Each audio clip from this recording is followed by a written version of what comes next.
This is the Koin roll. It's one of the most popular coin flourishes, and it's great. It looks good, it's fun to do, and I'm going to show you how to do it. So to do this, you're going to hold the card, or not the card, the coin in your hand, and the size of the coin, it's going to vary from person to person. I typically use a quarter, but if your hand is bigger or smaller, you might want to choose a different size. For me, nickels work good, quarters work good. Once you learn this, you can do it with a variety of different sizes, so you're not really restricted by the size all that much. But pick a coin that works for you for now. Quarter is going to work pretty well for most of you. You're going to lay it in your hand, and here's what you're going to do. So you're going to contact the coin with your thumb. You're going to turn your hand palm down as you slide that coin all the way up to this position. Okay. Next, what you're going to do is you're going to continue to slide that coin up, and you're going to let it fall flat on the top of your first finger. Okay, now notice that my middle finger is raised slightly above my first finger, and it acts kind of as a brake. Okay, so even if I slant my hand downwards like this, that coin isn't going to move because the middle finger is blocking it. Okay, next step is I'm going to lower my middle finger, and at the same time I'm kind of raising my first finger just a little bit, and that's going to cause that coin to pivot up. And then if I continue that motion, the coin is going to fall flat on my middle finger. And again, now I have my ring finger raised slightly above my middle finger to act as a brake, so that coin won't move even if my hand is slanted. And I just do the same thing again with the next finger. This time I'm lowering my ring finger, I'm raising my middle finger, that causes the coin to pivot up, and then it's going to fall flat on the next finger. Alright, now this takes practice. You're not going to be able to do it the first time.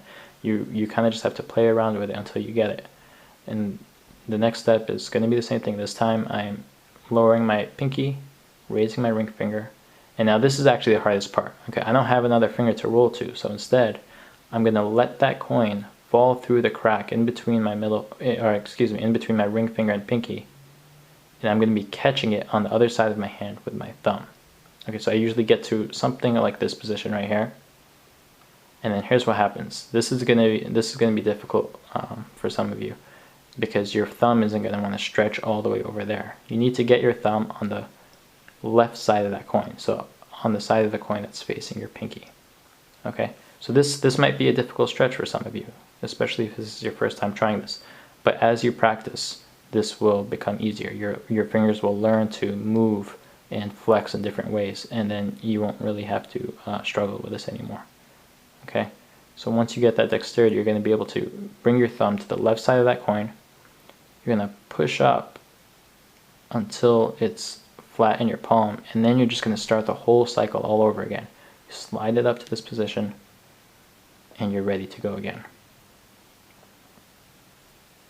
So that's what that looks like. Just pay attention to how I'm doing the slide. Boom.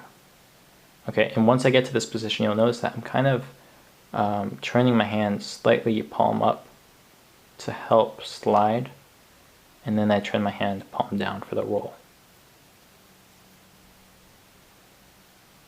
Alright, one final note is that some people I've seen, they like to do the coin roll in the opposite direction.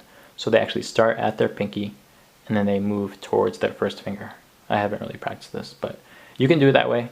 And then of course when you do the slide, you're just going to be sliding in the opposite direction. The reason I recommend the first way I taught you is because it feels more comfortable this way. Your hand is oriented in a more comfortable position, and you can really use gravity to your advantage when you do it in this direction. The gravity will really help that coin flip over and fall flat onto the next finger. Whereas if you do it in the opposite direction, your hand has to be kind of positioned upwards like this, and it just doesn't feel comfortable. But eventually you might want to learn it both ways, and then you can make the coins flip back and forth if that's something you want. But start out with the normal direction, just like this, and do the coin roll slowly. Don't worry about speed. Just practice getting the coin to properly flip over onto the next finger, and then practice that slide up to the beginning. Alright, that's the coin roll. I hope that helps. If you have any questions regarding this move, feel free to leave a comment in the comment box below, and I'll try to answer. And let me know what you think of that. Okay? Take care.